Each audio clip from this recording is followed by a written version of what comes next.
Hello, I'm Gilles, lead graphics programmer at Arcane. Today I'll present an overview of the rendering technologies in Deathloop and how Lou Kramer and other people at AMD helped us to reach better image quality and better performance on both PC and consoles. She will present after my talk some specific optimization we did for AMD hardware and how we integrated together some AMD technologies into our game. A few words about me. I've worked in the video game industry for the past 20 years, on console and PC projects, on various engines, both commercial and developed in-house. I'm lead graphics programmer at Arcane since Dishonored 2, and on all Arcane games developed with the Void engine. The latest one is Deathloop, released last September. I really hope you all played it. What will I talk about? I'll first introduce the Void engine and how it evolved over the years, supporting more and more platforms and APIs. Then, we'll go through the many improvements we implemented for Deathloop. We'll finally look at how we implemented ray tracing in an engine which was not really suited for it in the first place. After Dishonored 1, we had to choose on which engine we would develop Dishonored 2. We settled on id Tech 5, which was developed by id Software, another ZeniMax studio like Arcane. We liked how the engine was designed, and we knew that if we needed help we would have it. And near the end of Dishonored 2, we had a lot of help from them.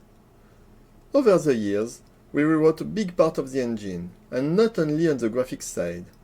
The gameplay code was also entirely rewritten from scratch, plus we integrated many middlewares for audio, for physics, UI.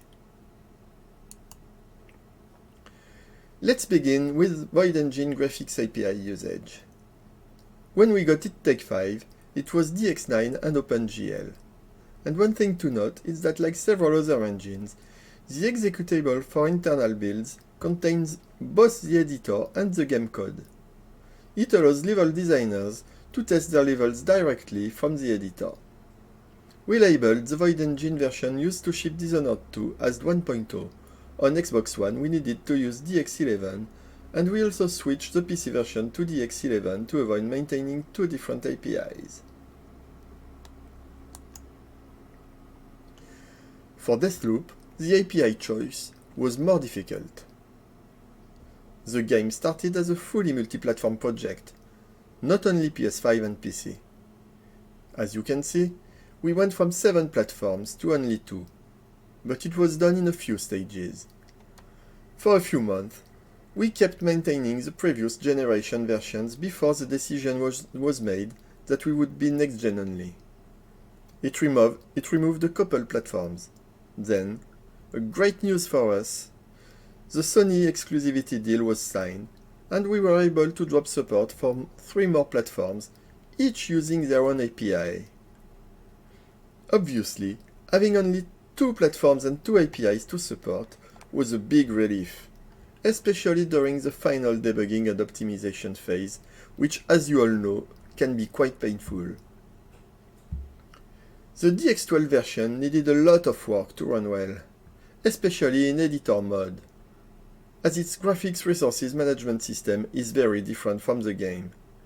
Artists and designers keep adding and changing stuff all the time, and we couldn't pre-bake that data as DX12 likes it to be. So we had to implement specific systems to avoid too many dynamic resources creation. We also hit a few DX12 SDK bugs, shader compiler bugs, driver bugs. This led us to even think about shipping the DX11 version alongside the DX12 one.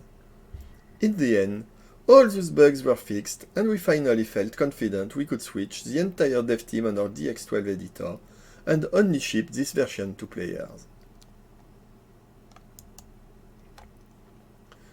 Let's now look at what we changed for Deathloop besides the graphics API. First of all, before everything else, we chose to switch from forward to deferred rendering. I'll talk more about this in a few minutes, as it was quite an important decision. When we started development on Dishonored 2, PBR rendering was still new, and there was no standard BRDF to implement.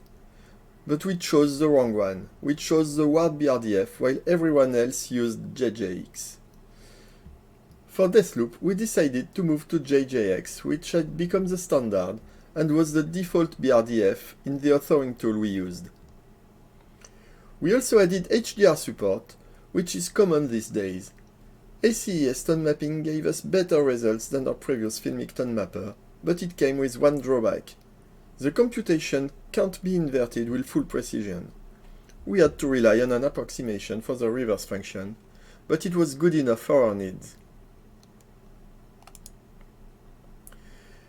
On previous generation consoles, we had tried to implement particle lighting using a few different options. Unfortunately, none of them was acceptable either in terms of quality or in terms of performance. Our artists needed to adapt every environment effect to the local lighting condition, which took them a lot of time and effort. They didn't want to relive it for Deathloop. We implemented Doom 2016 decoupled particle lighting to finally have lit particles for Deathloop. Even with this feature, we noticed early on that when we had a lot of effects on screen, in 4K, the dynamic resolution code had to lower the resolution by a pretty big factor to compensate the fill rate hit, and the image quality took a big hit too. So we also decoupled the particle rendering resolution for the main view resolution, and we now have two different dynamic resolution usages. Particle resolution can go down to 64 times less pixels rendered.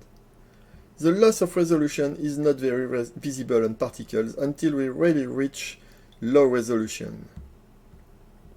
Whatever the amount of particles we have on screen, we keep a fixed quality for the opaque geometry, which is far better overall.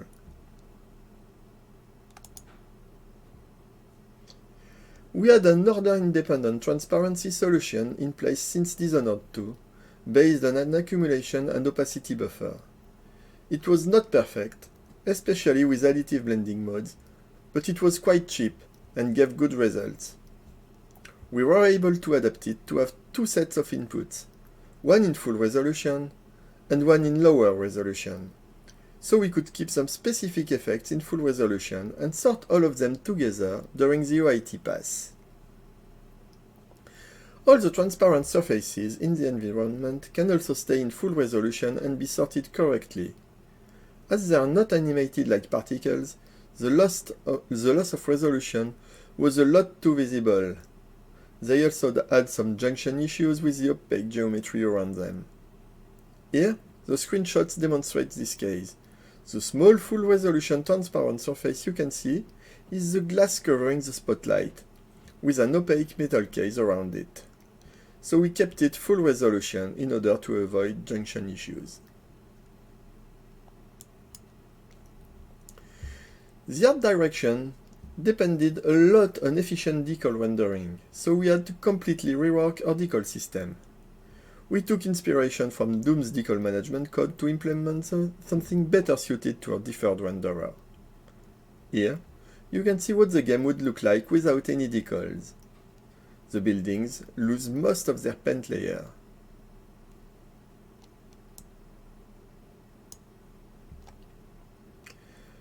On Dishonored 2, decals had their own diffuse map, normal map, and roughness map, and only blended themselves over the previous geometry, computing lighting one more time per overlapping decal. On Deathloop, decals are rendered into their own G-buffer, which is read during the main geometry G-buffer pass. Depending on per pixel decal G-buffer values, they can blend one or more of the material-based textures with the geometry ones. We can, for example, have decals which only modify the underlying normal to only add scratches on surfaces. Like many other games, we have two types of decals. Static decals are manually placed by level artists. Their geometry is generated in the level editor from box projections they set up. They are not projected at runtime. Artists can pick which static geometry they will be displayed on, making possible to exclude windows or neighbor objects where they don't want this decal to be spilled. Static decal Z order can also be tweaked by artists to make sure they overlap correctly. Dynamic decals, on the other hand, are spawned at runtime, and we have a lot less control over them, as they are projected at runtime as well. It is quite easy to always display dynamic decals over static ones, but in Deathloop, we have one additional specific issue: the snow. Because we have a lot of snow in Deathloop. On the left, you can see a work-in-progress version of a map portion. On the right, several static snow meshes have been reworked and added, but you can also see snow on the pile of garbage and a thin snow layer on the left barrels and on the roofs. While not dynamic at runtime, this kind of snow layer is a procedural part of the base material. The issue with this snow layer is that it has to cover static decals. However, if we drop a grenade near the barrels, we need the dynamic explosion decal to cover the snow.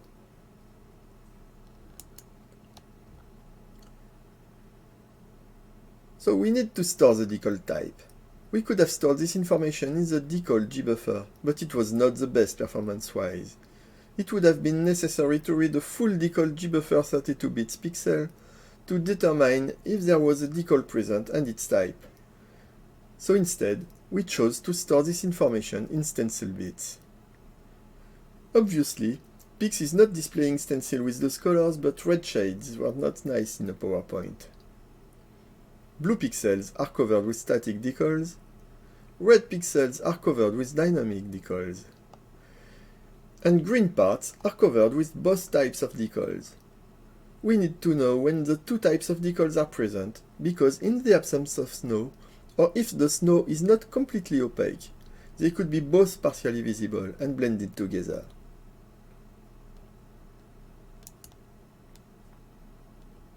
So here is a sample gbuffer shader. So we start by reading the stencil. If a decal is present, we read the decal gbuffer.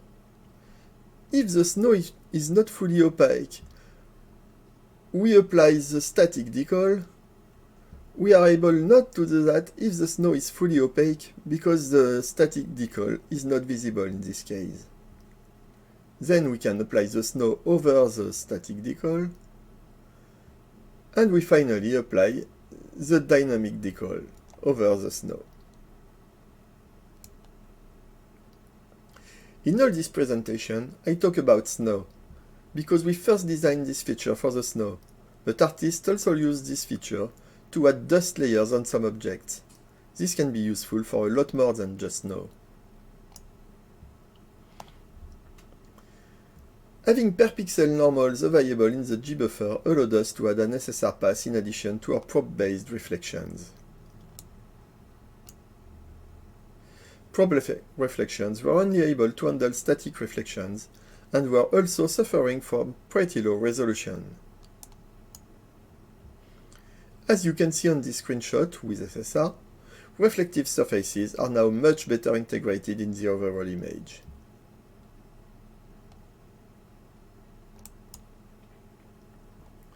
We improved a few more features to have a better overall image quality, and we even added ray-traced ambient occlusion and ray-traced shadows on platforms supporting it. On the ambient occlusion side, Kakao provides a good improvement over our old custom AO, which was targeting performance, not quality.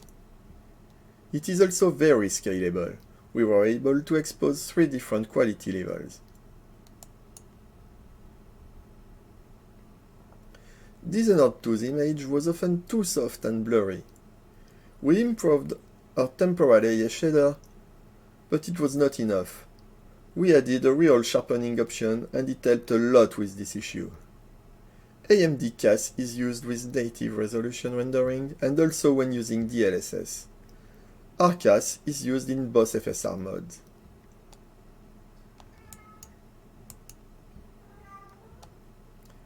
So why did we switch to deferred rendering? During Dishonored 2 development, especially for post-processes, we often missed access to some data which could have been readily available with a gbuffer, for example normals. our forward shader was already really heavy in terms of VGPRs and bandwidth usage. Outputting a normal buffer was not really possible. Its complexity also made it difficult to optimize. Switching to a deferred renderer helped with a lot of those issues, and also allowed us to use a lot more async compute passes, as most of the lighting was done in compute shaders instead of pixel shaders. With access to a normal buffer, generating rays in our ray tracing code was also a lot easier than it would have been without it. We eventually managed to get our deferred renderer to offer better performances than our previous forward renderer, which was of course one of the goals.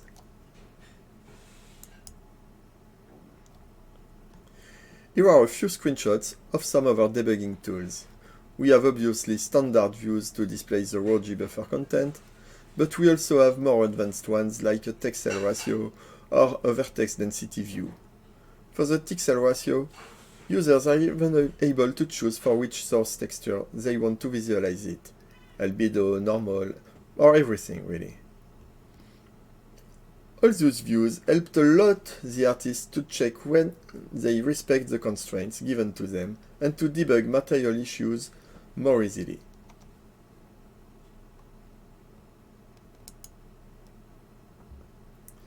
So what about ray tracing? We managed to add ray tracing functionalities to Deathloop, and I now explain how we succeeded. When we started development on Deathloop, ray tracing was still new, and not many games were taking advantage of it. We had long had the desire to try ray tracing, but we couldn't afford to spend too much time on it, because it was a big feature that was available only for a tiny percentage of PC players. What decided us was mostly the fact that the new generation of consoles supported it. Wider support on PC was also announced, but not yet available. As we were developing a PS5 exclusive, it made sense to try and reach a better image quality. How did we start? Obviously, before even trying to cast a ray, we needed to generate acceleration structures.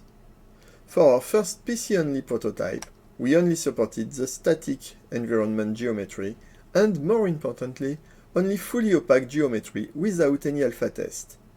It allowed us to avoid writing the code to refit and rebit classes and the class, and also to avoid the need for any texture management.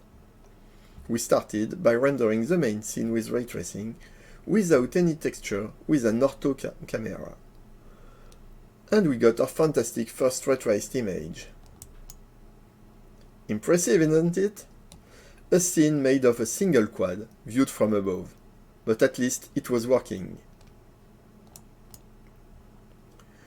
The second image we got was a little more meaningful. It was the same scene, but viewed from the player camera.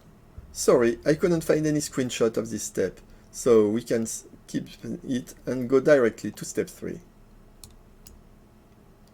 It was time to check our acceleration structures would support a full game level. But with all pixels the same color, the image was not very useful. So in this step we also added flat shading, using the vertex normals, interpolated using the barycentric coordinates provided by the DXR API.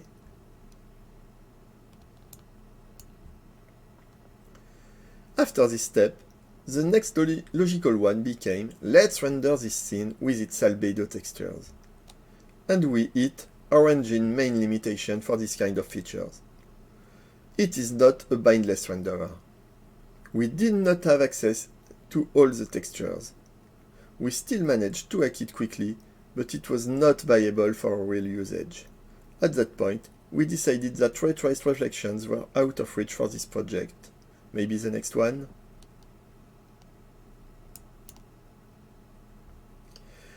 Two ray tracing features were still achievable: AO and shadows. Here is our first screenshot of 1 ray per pixels of shadows. And the obvious conclusion: we needed a good denoiser.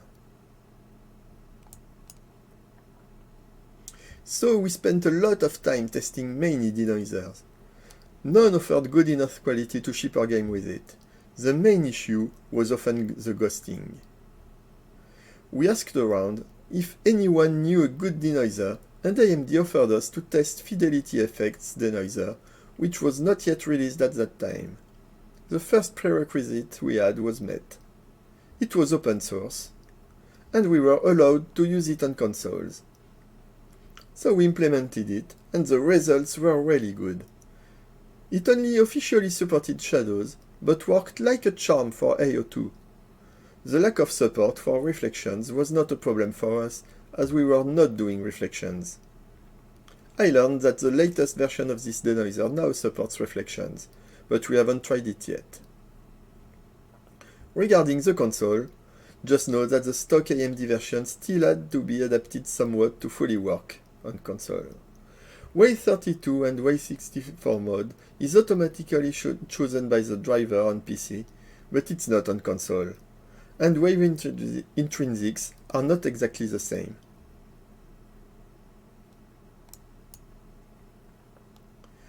As we were satisfied with the results we had so far, we had to implement the last features without which we couldn't ship a ray-traced game.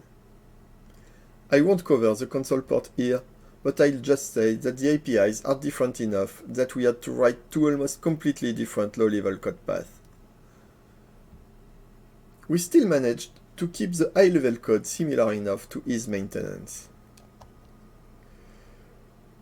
Moving objects were very easy to handle. We just had to update the TLS. Skinned meshes were a little trickier.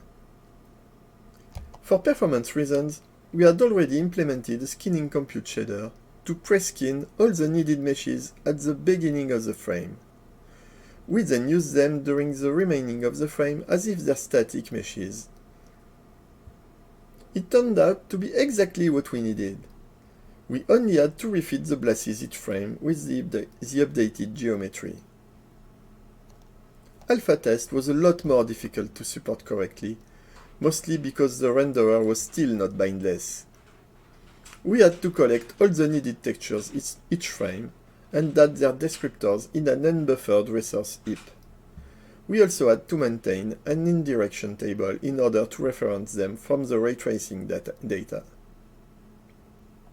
On PC, texture streaming was easy to support, as we can sample from MIPMAP 0, which has the best resolution available. It was more complicated on consoles, but it was also due to the lack of bindless resources.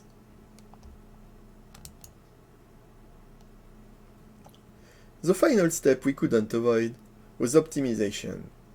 As soon as we enabled ray trace, the frame rate tanked for multiple reasons.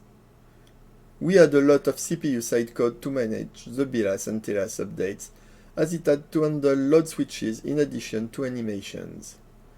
We were able to multithread it quite easily. AO is very costly.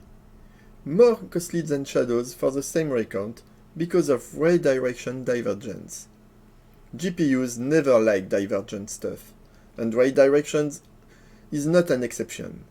So, we added an option to compute AO in half resolution. It was also a big performance win. BILAS and TLAS updates were good candidates for async, as they use a lot of ALUs, but are not very hungry in terms of memory bandwidth. Dispatch trace shaders don't use the same hardware units as regular shaders, or not as intensively. We were able to launch them on async pipes in parallel to other GPU work, and it was also a huge gain.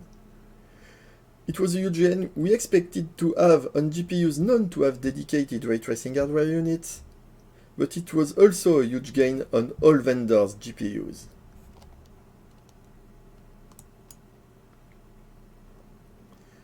As a final word, I'd like to thank AMD for their support. It's been a pleasure working with them.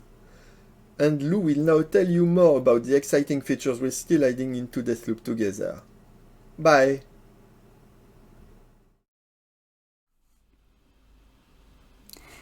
Hi, and thanks to Gilles for covering the first part of this presentation. I will cover now the second part. And yeah, I'm Lou.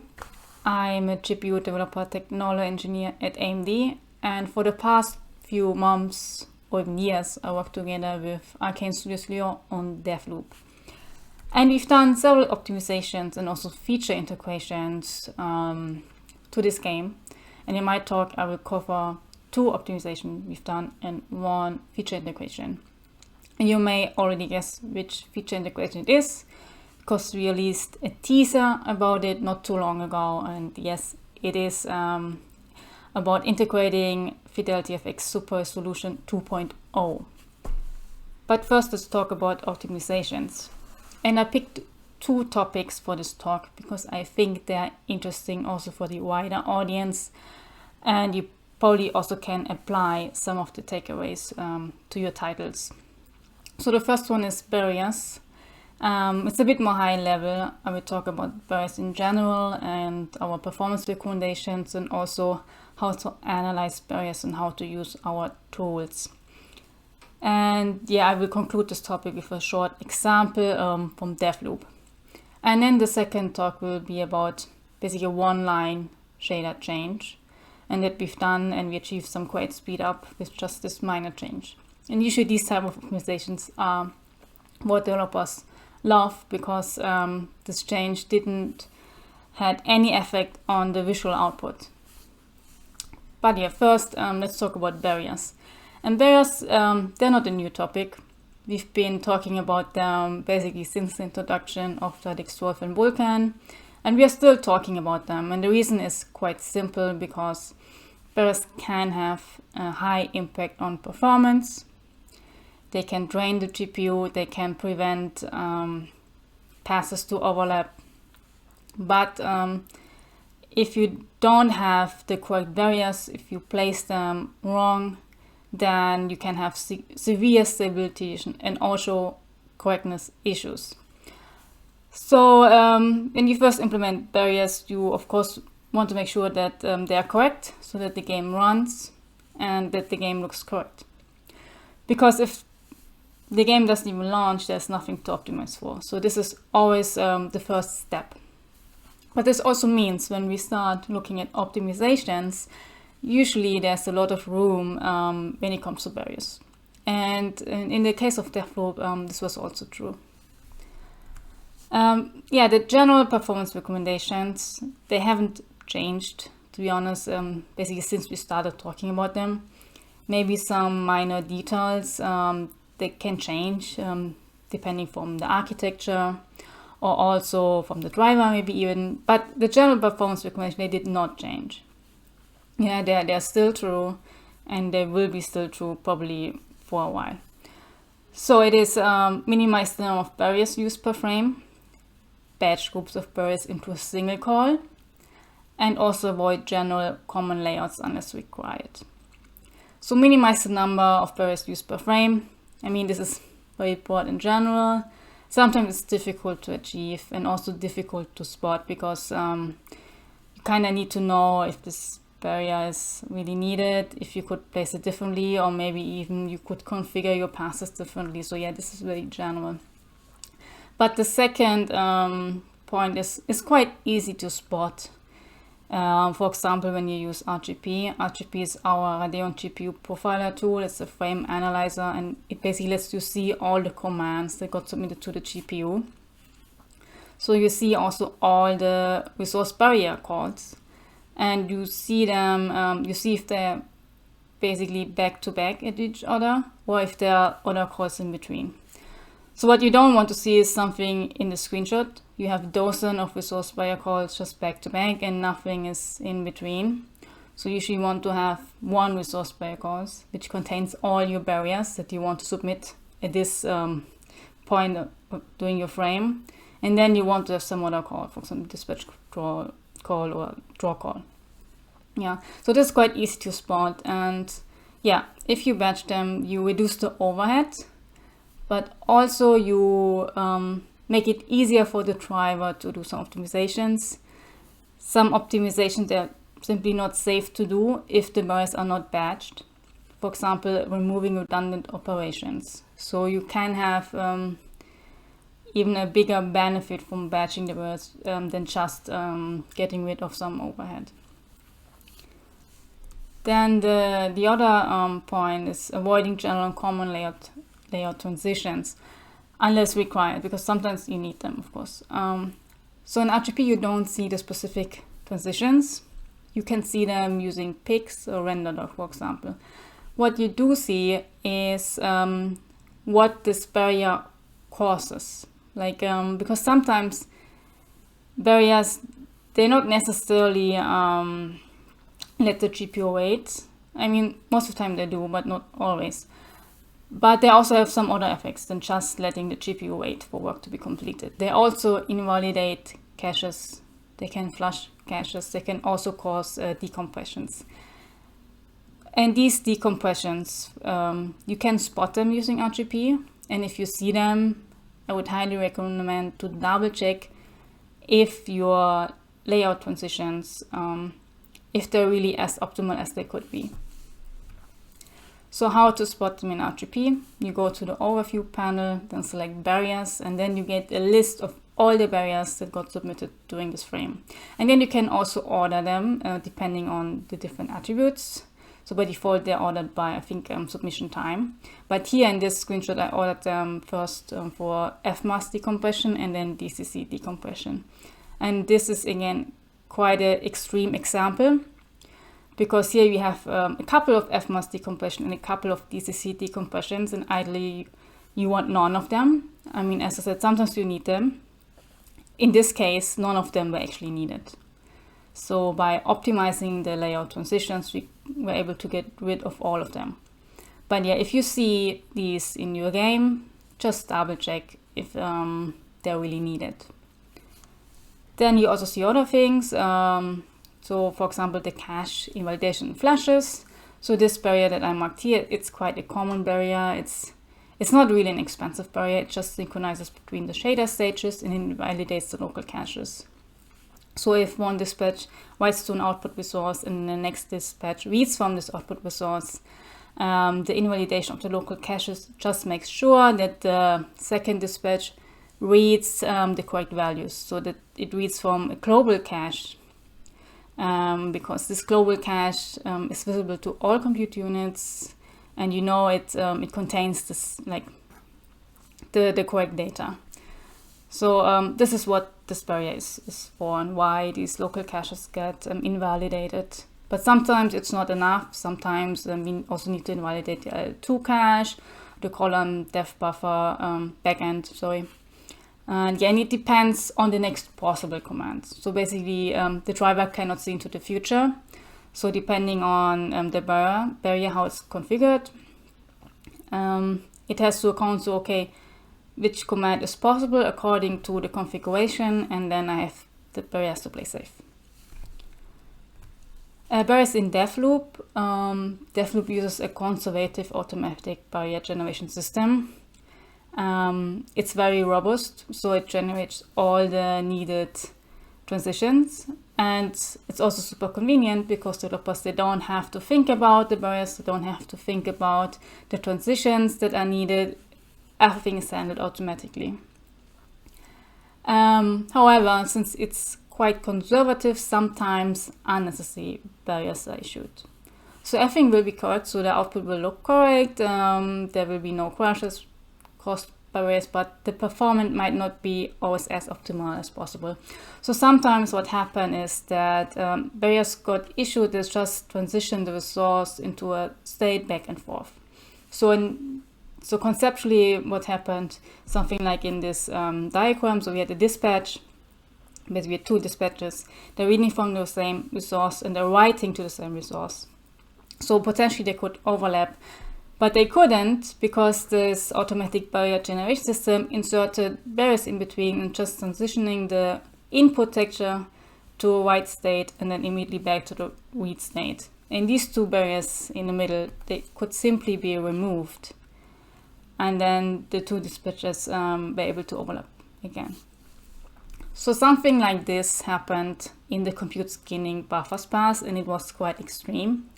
So there were barriers around every dispatch call, even if the next dispatch was not dependent on the previous work, the barriers just caused the buffers to switch state back and forth, and we ended up having 100 to 200 barriers per frame in this function.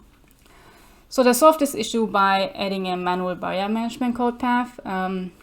So they just went in and basically just, okay, in this case, the automatic barrier generation system doesn't work really well, so we do it manually. And you can see a before and after PIX capture. So see in the before one, we have a lot of barriers between the dispatches. Some batching was done, but the batching logic this did not succeed all the time, as you can see. And yeah, so manually this got all like improved, and now we have like dispatches actually be able to overlap. And this is the just the two RGP captures before and after. And here you also can nicely see how the dispatches overlapped. And yeah, this change improved the performance of this particular function of up to 60%. Yeah, so depending on where you are in your development timeline for the game, it might be worth to do it manually, because changing the automatic system has quite some risks involved. Of course, it's the preferred way, but it might be not as simple. And yeah, that's why sometimes it makes sense to actually do it manually for specific passes. Okay, moving on. Enough about barriers. Now I want to quickly cover this one shader line change that we did. And this change affected how the output was written to the UAV target. And the particular shader that was involved is the scattering light fog shader. So the scattering light fog shader, as the name suggests, computes the light that gets scattered by fog. So you can see that in the screenshot. It's like this particular look that you get when like this. It's a bit foggy environment, and then you have the light shining through. But this also means that the impact of this shader is very scene dependent. So in scenes with a lot of fog, it was actually quite costly. But in scenes with little or no fog, the shader was not significant at all. It's a lighting shader. It's not too different from the direct lighting shader. So what the direct lighting shader does, it goes through all the lines and then computes the final RGB values and writes it out to its UAV target, which had the format RG11B10 float. And yeah, it just wrote the three values out. And so the output white pattern for the direct lighting shader looked like this. So it was a coalesced 256 byte block. Now the scattering light fog shader, it also computed the RGB output values, but the UAV target had a different format. So for the scattering light fog shader, it actually has 4 channels RGBA 16 float, but the shader was still just writing to 3 channels. So the output white pattern looked like this, and this is not the coalesced 256 byte block anymore, and this goes against our recommendation. Why do we have this recommendation? Because partial whites and compression, they don't go well with each other. If the data is uncompressed, we can simply mask the whites for partial whites, and that's all. But we cannot do this for compressed data. So if we have compressed data, a coalesced 256 byte block needs to be decompressed first, and then we need to compress it again to preserve the untouched channels. That's why in order to efficiently use compression, you have to fully overwrite the underlying data. So you have to write in coalesced 256 byte blocks, because then we can directly write compressed blocks and we don't have to decompress first to preserve anything, because in this case we don't need to preserve anything. So that's what we did. And also, fortunately, the 4th channel was not even used, so it didn't contain any valid data, so we could just override it with zeros, for example. But yeah, and that's what we've ended up doing. But of course, sometimes this 4th channel may contain valid data. So in this case, what you can actually do is to read this data and then just write it again. And then you should measure the performance, of course, but this can also give you a performance boost. And yeah, so the observed speed of the scattering light fog shader was up to 30%. So the UAV target was actually compressed. we probably would have not seen this performance uplift if the UAV target was uncompressed. Yeah, so in scenes with a lot of fog, this was actually quite significant. So really try to write to UAV targets in complete shaders in core less 256 byte blocks. So the rule of thumb is to have an 8x8 thread group wide to 8x8 blocks of pixels and really write to all channels. And if you have to preserve one of the channels, try just reading it and writing it again. And when we tried to do this for the shader, even though it was not needed, we also saw performance uplift of about 30%. But yeah, test, of course. Enough about optimizations. And now I want to talk about FidelityFX Super Resolution 2.0. I will talk about the integration specifics to Devloop. If you want to know about the algorithm, the optimization we've done for this effect, and also general integration guidelines, stay on for the next talk, because the next talk will be a deep dive for FidelityFX Super Resolution 2.0. But yeah, here some screenshots just to see FSR 2.0 in action. So on the left, you see native rendered in 4K with DA and sharpener enabled. Why they are enabled, I will talk a bit about it later.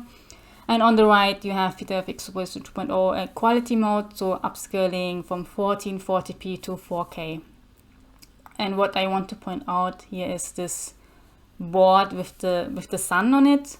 And you can really see that the edges, like the wooden pattern, they're really well reconstructed in the upscaled image using FSR 2.0. I'd say even better than compared to native. But yeah, Devloop is the first title in which we integrated FSR 2.0. You can even say that the integration part was part of the development, because it was an early proof of concept in a real game. As you know, it's always different integrating a technology into a game compared to just into a sample. And yet the feedback and the lessons learned we got from integrating FSR 2.0 into Devloop directly went back into development of FSR 2.0. It's a temporal upscaler, so we have a few input resources, of course the color buffer, the depth buffer, and the motion vectors. And Devloop also provides the exposure texture.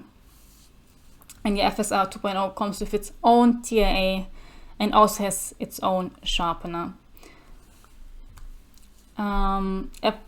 Devloop makes use of the FSR 2.0 library. In the beginning, when there was no library, we used the source code, so we just use the C++ files and compile it. But as soon as the library was available, we switched to the library. And we are making of the API entry points, context create, store, and dispatch. We don't make use of the helper functions. The reason is because in the beginning there were no helper functions because there was no library. That's why at the time when we had access to these helper functions, we already implemented their own way in Devloop, so they were simply not needed anymore. So that's the reason, because Devloop was a bit ahead of the library in this case. And we need to recreate the context when the equation parameter changes. And one example is if the presentation resolution changes. And when this happens, we need to be careful because we cannot destroy the FSR 2.0 context immediately because it might still be in use. So the resources might still be accessed. And yeah, Devloop uses triple buffering. So at the time when we record a frame, another frame is already executed on the GPU and another one is already in the pipe. So that means when we realize, okay, this context needs to be destroyed, we need to add some logic to synchronize. So what we do is we kind of like register the FSR 2.0 context and for destruction, and then we actually destroy it at the end of frame n.2 here, because frame n is executed from n.1's waiting.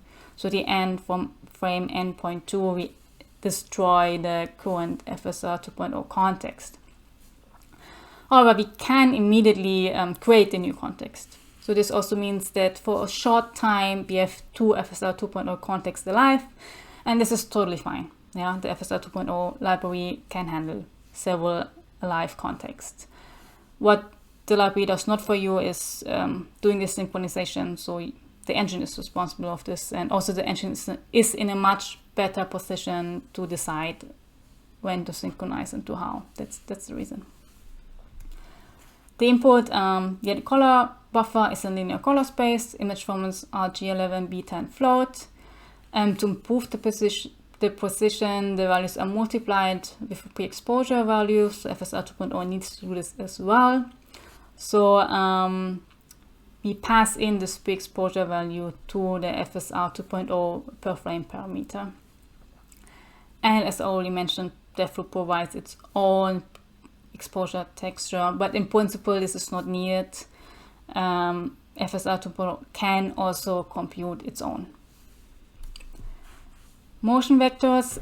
Luckily, DevLoop provides motion vectors for nearly all scene elements, including vegetation, and this is great because motion vectors really help to get a high quality upscaled image. So here I have an example screenshot for vegetation. They were actually moving in the wind, so that's why they are not exactly the same, because the brush was a bit moving due to the wind. But you can really see that the quality is quite high, and motion vectors really help with that. For elements that don't have motion vectors, FSR 2.0 will use some other tricks. Output. So as you already noticed, I compare the upscaled image always with native TIA on and sharpening on, because the native rendered image is actually quite soft in DevLoop. So what actually happens is that if you use the quality presets from high to ultra, I think it's high, very high in ultra, the sharpener will be enabled by default to kind of improve this very soft image. And we want to achieve a comparable result with FSR 2.0. So that's why by default we also enable the sharpener. And FSR 2.0 comes with its own sharpener. It's Robust Contrast Adaptive Sharpener RCAS. And since it has its own sharpener, we have to disable DevLoop's sharpener to avoid double sharpening. DevLoop supports all four FSR 2.0 quality modes, so quality, balance, performance, and ultra performance, which is upscaling 3.0x. And it also supports FSR 2.0 dynamic resolution scaling. The slide again is the same from the beginning, just as a reminder. This is actually not the whole frame, it's just the part which I cropped out to give you the original size, so it's not compressed. And this is the whole frame, but yeah, due to PowerPoint, it's a bit compressed. But this is native, and then you have quality, balanced, performance, and ultra performance. So you saw they're not completely equal because Cold was breathing and I couldn't stop him breathing, and so he was a bit moving his hand. And also here in this shot, this is ultra performance. You may have noticed that some objects are missing in the background and also some light bulbs suddenly turned off. And the reason is that the input image, so the low resolution input image, resolution 1280 times 720, actually had not have this objects in, so they were already missing in the input image, and also the light bulbs were off in this in the input color buffer. So that's why, of course, you also can't see these objects in the upscaled one, because the input resource already didn't have them. Performance impact. Please be aware that all performance numbers shown here are based on FSR 2.0 beta version, so they will most likely change for final release. We compared to native 4K TIA sharpener enabled and also ray tracing enabled, because ray tracing is really demanding, so it really makes sense to use upscaling. And yeah, we saw some great performance uplift, especially in ultra performance mode. It's up to 147% what we observed. Summary. We are already at the end of my talk. optimizations, so barriers. I know it's really difficult to get them optimal. Sometimes not even clear what is optimal. But yeah, it really makes sense to spend some time in it because usually there is some room for improvements. Then the right pattern in compute shaders when writing to URV targets, really try to write in CoreOS 256 byte blocks. It can give you a nice performance boost when the target was compressed, when you're working with compressed data. Feature integration. Devloop was the first title that integrated FidelityFX Super Resolution 2.0. If you want to know more about this technology, stay on for the next talk. It will be a deep dive for FSR 2.0. We'll talk about the algorithm, the optimizations we did, and also channel integration guidelines. And yeah, that's everything. And thanks a lot for listening.